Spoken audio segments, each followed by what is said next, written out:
A case can look solved before it's understood. An arrest. Charges filed. A suspect in custody. 2 lives lost. The headlines line up neatly. The public exhales, and the story feels finished. But finished is not the same as explained. But before we continue, please don't forget to like, subscribe, and turn on the notification bell for updates. And this is one of those cases where the more carefully you look, the more you realize how much is still unresolved. Not legally, perhaps, but narratively, emotionally, psychologically. Because what we have right now is not a motive. We have a moment. And moments are deceptive. Here's the contradiction that should slow all of us down. In the early reporting, the focus landed quickly on proximity. An adult son living on the same property as his parents. A guest house on a multi-million-dollar estate. An arrest made within hours. Charges that sound definitive. It creates a sense of inevitability. As if the story explains itself. But proximity is not motive. And charges are not answers. They are the beginning of questions. This story matters right now because it's unfolding in real time, while assumptions are hardening faster than facts. And when that happens, when narratives lock in too early, we tend to miss the parts that actually help us understand how something like this could occur inside a family that, from the outside, appeared stable, successful, insulated. So let's start with what is confirmed. An elderly couple was found deceased inside their home on a Sunday. The residence was a high-value property in a quiet, affluent neighborhood, the kind of place where violence feels out of place, almost unthinkable. Their adult son, who lived in a separate structure on the same property, was arrested later that night.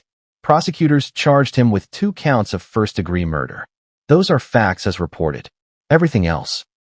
Motive, intent, psychological state, family dynamics, remains part of an investigation that is not yet complete, no matter how complete it may feel in a headline.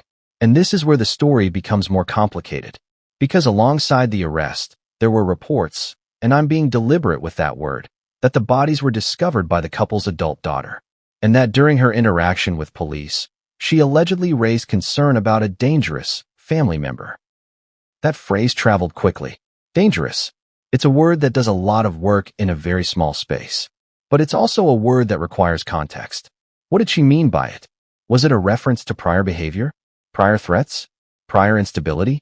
Or was it an expression of shock, fear, and instinct in a moment that would break anyone? We don't know yet. And anyone telling you they know is guessing. Still, the presence of that report shifts the story. It suggests that the idea of danger may not have emerged after the deaths, but before them, at least in someone's mind. That doesn't establish guilt. But it does raise questions about what the family dynamic may have been like long before law enforcement arrived. And then there's the detail that has captured so much attention. Reports that the son later referenced a dispute or misunderstanding involving his parents' will, allegedly saying he believed he was excluded. Let's be precise here. There is no public, verified will. There is no confirmed timeline of when any such discussion occurred. There is no established link, at this stage, between estate planning and the crime. What exists are reports about statements that may or may not reflect reality, and may or may not reflect motive. This distinction matters, because when the public hears will, they tend to hear money. But inheritance disputes are rarely just about money. They're about recognition, about belonging, about the story someone tells themselves regarding their place in a family. That doesn't make them a cause of violence, but it does make them emotionally charged. And emotionally charged moments are often where narratives form, narratives that can later be offered as explanations, even if they don't fully explain anything. Here's what we need to sit with. We are looking at a case where 3 adult family members lived on the same property, but not in the same space. 1 main residence, 1 guest house. That physical arrangement is neutral on paper. Plenty of families do it. It can mean independence, privacy, respect, but it can also mean distance. And distance, in families, can be protective or corrosive depending on what fills the space between. The public doesn't know what filled that space here. What conversations were happening or not happening. What expectations existed or went unspoken. What assumptions were made and by whom. And yet, much of the conversation online has already collapsed all of that complexity into a single line of reasoning. He lived there, therefore he did it, therefore we know why. That's not how real investigations work. It's not even how real families work. And there's another reason this story matters now. Because it highlights how quickly we confuse explanation with justification. To ask why something may have happened is not to excuse it. To examine reported statements is not to accept them as truth. And to acknowledge uncertainty is not to undermine accountability.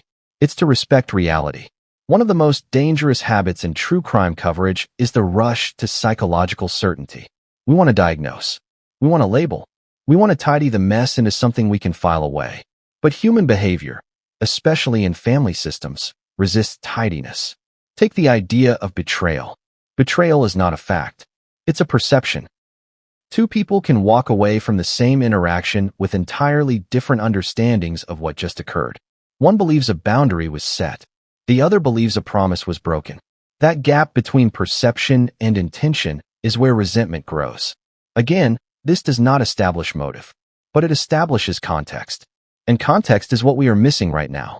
What we do know is that law enforcement acted quickly. The arrest suggests investigators believe there was probable cause. Prosecutors have charged aggressively, indicating confidence in their case as it currently stands. What we don't know is how much of that case rests on physical evidence, statements, digital data, or witness testimony, and how much remains to be tested in court. We also don't know how much of the early narrative is being shaped by partial information, leaked impressions, or the natural human impulse to make sense of horror as fast as possible. That's why this story can't be treated as closed just because the paperwork has begun. It's also why restraint matters.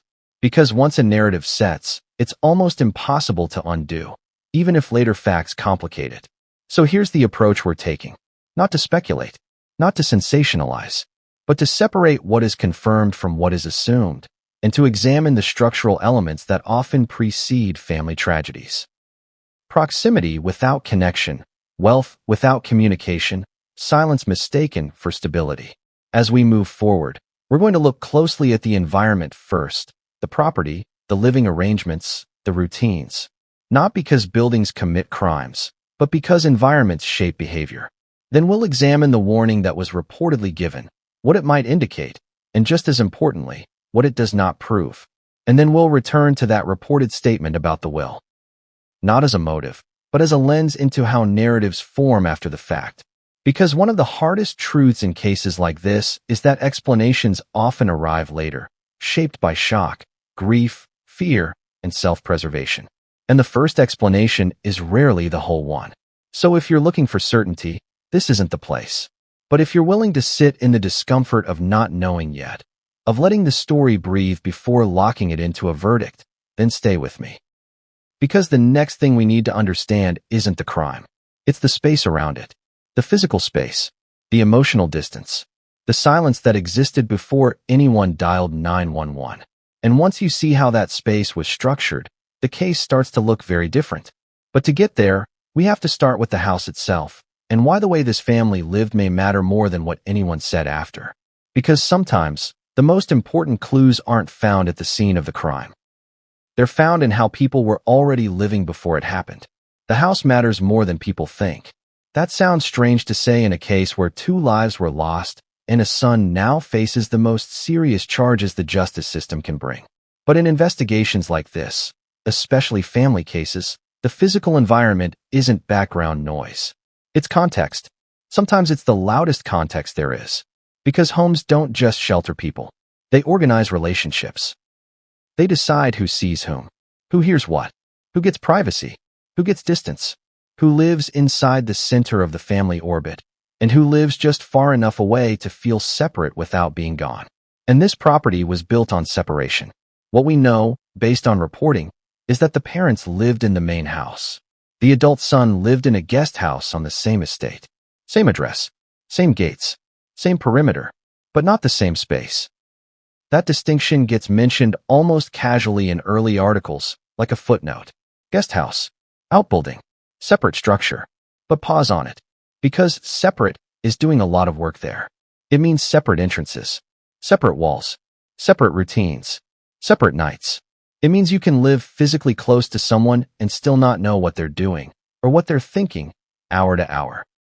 And that matters when the public assumes, well, if he lived there, he must have known everything. Must he? Think about how many people live under the same roof and still drift past each other like strangers. Now add walls. Add distance. Add money. Add privacy as a value. Add the unspoken rule that you don't interfere unless invited. That's not speculation. That's how affluent properties are designed. They're built to keep life compartmentalized. Now, we also know this wasn't a modest setup. This was a high-value estate in an upscale neighborhood. The kind of place that suggests security, predictability, order. These are the neighborhoods where nothing is supposed to happen, where people jog at dawn without checking over their shoulder, where neighbors wave politely but don't ask questions, where the assumption is that problems, real problems, happen somewhere else. That assumption can be dangerous, because when violence happens in a place like this, it's rarely random. It's usually intimate, internal, and that brings us back to the layout. The main house versus the guest house. On paper, this can mean support. Adult children staying close. Aging parents with help nearby. A family staying connected without crowding each other. But it can also mean something else. It can mean stalled independence. It can mean unresolved dependency. It can mean someone living in a kind of permanent in-between state, not fully on their own, not fully part of the household. And if you've ever been in that position, you know how psychologically tricky it can be. You're close enough to feel watched, far enough to feel excluded, independent enough to feel judged, dependent enough to feel trapped. Again, none of this assigns blame, but it builds atmosphere. Because atmosphere is what shapes behavior long before an incident ever occurs. Now let's talk about routine, or what we don't know about routine. We don't yet have a public timeline of who saw whom that day. We don't know what interactions took place, if any, between the parents and the son. We don't know whether there was a shared meal, a conversation, an argument, or silence. Silence is easy to underestimate. In family systems, silence can mean peace. Or it can mean avoidance so deep that people stop checking in entirely. And when people stop checking in, warning signs don't register. This is where the daughter's role becomes quietly significant. Not because of anything she did wrong, but because of what her involvement suggests about family rhythms. She was the one who reportedly discovered the bodies. Ask yourself, why her? Was she visiting? Was she expected? Was something already off that prompted concern? Or was it simply chance? The wrong person arriving at the wrong moment? We don't know yet. But discovery is rarely random in family cases. Often, it's the person who notices when something breaks pattern. A missed call. An unanswered message. A door that should have been open. That implies there was a pattern to begin with. And patterns tell stories. Now consider the time gap. The son lived on the property. The parents were inside the main house. Yet the discovery did not come from someone inside that immediate orbit. That doesn't mean anything sinister on its own, but it does raise questions about how much interaction actually occurred day to day. Did they see each other daily? Weekly? Only when necessary? Was coexistence mistaken for connection? Because there's a difference. And in families, that difference can grow quietly for years. One of the hardest things to convey in reporting like this is that families don't suddenly become fractured. They become fractured slowly, through habits, through assumptions, through everyone believing someone else will speak up. In environments of wealth and privacy, there's often an unspoken rule: don't rock the boat. Don't air conflict. Don't turn personal issues into public ones. Problems are handled internally until they aren't. And when something finally breaks through that surface, it shocks everyone who believed the surface was the reality. This is why investigators pay close attention to living arrangements. Not because they're dramatic, but because they tell you how much opportunity there was for isolation. The guest house is both close and far. Close enough to make people assume constant awareness. Far enough to allow entire days to pass without meaningful contact. Now, consider security. Properties like this often have cameras, alarms, motion sensors. They create a sense of safety, but they also create blind spots. Places where people assume coverage exists and stop being vigilant.